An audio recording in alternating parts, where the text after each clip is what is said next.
All right, we're back on the bench with the rusty ICOM 735. I've got the new panel that came in the mail. I've got my vise out to try to hold this thing in place. There's a little bit of free space in the panel with no components to smash. So I'm gonna hopefully lock it in and not hurt anything there. And then I'm gonna drop it down. And I think that will hold it pretty well. And then we will lock it in with this. All right, so we're in pretty good shape that way. Now, so you guys can tell me what I've done wrong. I'm gonna zoom right in on these pins so you can watch the action. All right, now we'll move the board to fit the zoom. I think I can still get the Hakko in there and have you looking. Let's see. It'd be nice if there wasn't that big glare on there. Let's see what's causing that. Maybe a little different angle will help.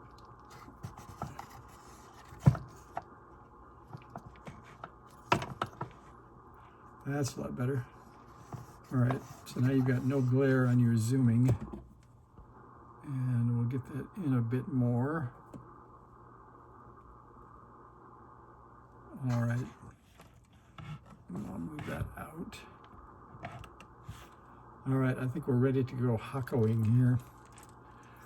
So let's see what we have. The Hakko is heating up nicely on the side over here. And I'll grab the solder because you guys have complained that sometimes I need to tin it or add some flux, and I didn't bring any flux out here today. So let's see what we can do with that. This solder has some flux in it. So here we go, let's give it a shot. So as advertised, the Hakko has, whoops, I'm burning a little wire for you. It has a nice farty sound. And we're gonna put a little solder on the tip here. All right, and we're just gonna practice here on the new display to see if we can get a couple of pins freed up. That looks like it's gonna work. So let's hope for the best.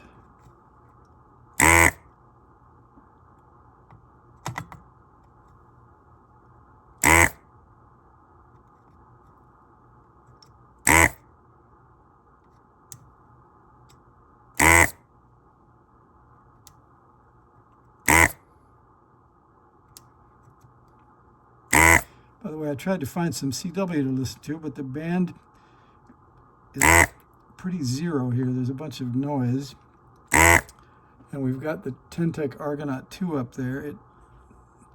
I don't want to complain, but it seems like it's not quite as hot as the Sierra was. I couldn't come up with anybody doing anything on 40 or 30 because the noise is so horrible. So you're stuck listening to the Hakko.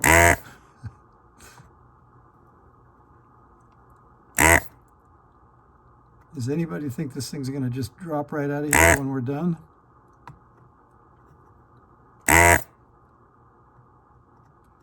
This is certainly easier than trying to pull the halves of the LCD apart, which I don't think would have worked anyway. You can vote if you think spending $60 on the front panel was ridiculous. Given the value of the rusty ICOM, I think it's only in the value of the fun. I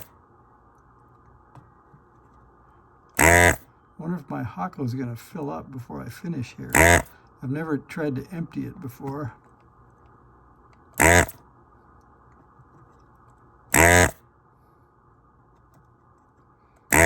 Well, here goes the last one. So now we're about to see if this was all worth it. And by the way, I'll zoom back and you can look in the Hakko and see how much we got. So I don't see a ton in there. You can see some, but I don't think it's time for a cleaning yet. I guess the back, you can see quite a lot on that screen. So I'm going to turn the Hakko off for now. And let's tip it up and see if that display will move. Oh, look at that. I think while I'm messing around, I think the display fell out. It did, all but, I'll turn the Hakko back on. Looks like it fell out all but maybe one pin. I think we got pretty lucky on that. Let's see if we can tip it up and see what happened. Yeah, it looks like everybody's out except the second to the last pin, maybe. And we could add some solder, but I'm going to try without first. That did it. It just fell out in my hand. So, there we are. That looks ready to use again. What do you think? So this might be a success. Now, if we can pull that out of the new one without burning anything or breaking anything, I'm going to wrap this up so I don't bend or break it, and put it up on top of the bench so we don't smash it. So there's the first episode of the removal from the new panel. I'll get the rusty ICOM staged up, and we'll see if we can take the display out of that one. So thanks for watching.